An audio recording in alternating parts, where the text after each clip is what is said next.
তিনি স্বপ্ন দেখেন, লোকে তাকে বলছে বঙ্গরাজ, বঙ্গাধিপতি, এইসব কিছু। আর এমন হাবভাব করেন যেন মনে হয় সিংহাসন খালি আছে, টুক করে বসে পড়লেই হলো। বলছি আমাদের অসামান্য বিরোধী নেতা, হিন্দু হৃদয় সম্রাট শুভেন্দু অধিকারীর কথা। রাজ্য ঘুরে বাংলা জয়ের দাবি করছেন, কিন্তু গোড়াতেই যে গলদ। তার নিজের জেলাতেই পঞ্চায়েতের জয়ী সদস্যরা একে একে ফুলবদল করে নিশান তুলছেন তৃণমূল কংগ্রেসের। 26-এর বিধানসভা নির্বাচনের মুখে পূর্ব মেদিনীপুরের বিজেপিতে ভাঙনে উচ্ছ্বসিত রাজ্যের শাসক দল। এতে দলের কোনো ক্ষতি হবে না, এই দাবি কিন্তু করছে গেরুয়া শিবির। তারা সম্ভবত ভুলে গেছে, অন্তত এই পশ্চিমবঙ্গে পঞ্চায়েতের ফলই কিন্তু বলে দেয় বিধানসভায় কি হতে চলেছে।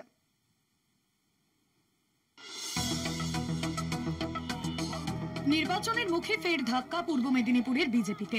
পদ্ম ছেড়ে ঘাসফুলে যোগ পুরুষোত্তমপুর গ্রাম পঞ্চায়েতের বিজেপি সদস্য রিঙ্কু দাস অধিকারী।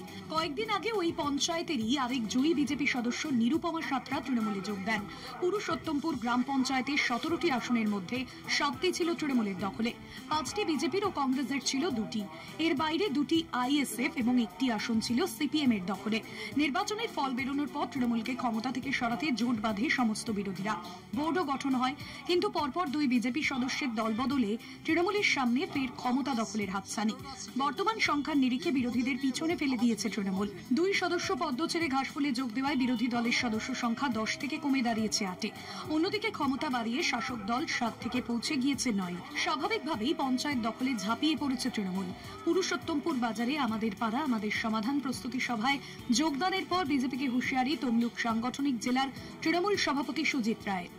গ্রাম পঞ্চায়েতের স্থায়ী সমিতি ভারতীয় জনতা পার্টির দখলে ছিল, তো সেই ক্ষেত্রে আমরা আজকে তাদেরকে টাইম বেঁধে দিয়েছি। রবিবারের মধ্যে যদি ভারতীয় জনতা পার্টির পঞ্চায়েত সদস্যরা থেকে তারা মেম্বার যারা আছেন, যারা স্থায়ী সমিতিতে আছেন, তারা যদি পদত্যাগ না করে আমরা সোমবার অনাস্থা রাখবো। বিধায়ক তাপসী মণ্ডলের দলবদল দিয়ে শুরু হয়েছিল হলদিয়ার বিজেপির ভাঙন। সেই ভাঙন এবার দলের নিচু তলাতেও।